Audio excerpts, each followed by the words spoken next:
Back here on the Cox 11 Sports Report, Rod Johnson, the state football editor of VirginiaPreps.com, so kind to stop by and join us. And Rod, you were up in Charlottesville to watch Oscar Smith and Phoebus, a couple of Hampton Roads teams, bring home some hardware, a repeat of 2008. Your thoughts on them doing it again? Well, I think over the last 4 or 5 years, maybe the last decade, it's clearly been established that in Division 5, Phoebus is the class program in the state. Obviously, 7 championships in 11 years is unparalleled. 4 in a row ties Hampton's historic march. So you have to give Phoebus the credit for being clearly the Division 5 team in the state. And then at this point, I would have to put Oscar Smith as the #1 Division 6 program in the state. They've got 2 championships in the last 4 years. Since the arrival of Coach Morgan in 2003, they've won more games than anybody else in the state at Division 6.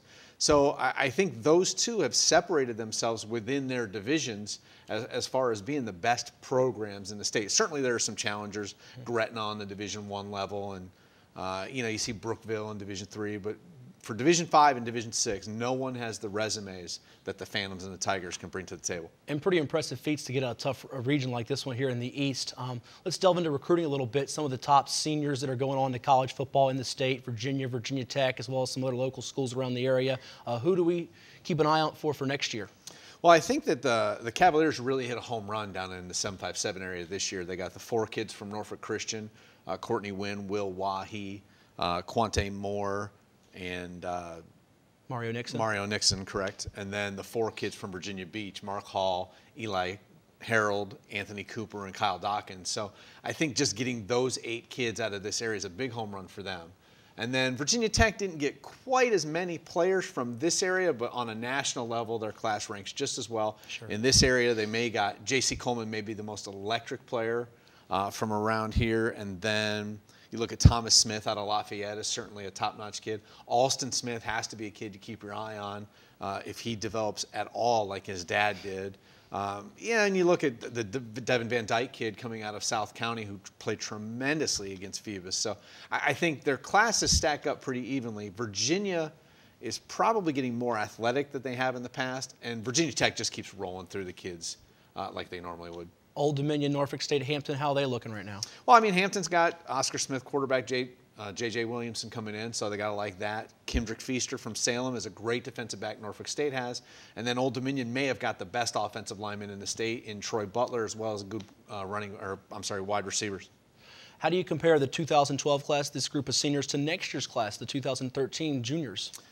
I think the 2012 class is going to be remembered for being versatile. They just have so many kids that would fit that athlete type of position, whereas next year's class, the 2013 kids, are primarily going to be known for the skill position players, especially there's 4 quarterbacks, Ryan Burns out of Stonebridge, Will Spite out of Collegiate, Bucky Hodges here out of Salem, and then Christian Hackenberg out of Fork Union. Those 4 are going to be a big deal.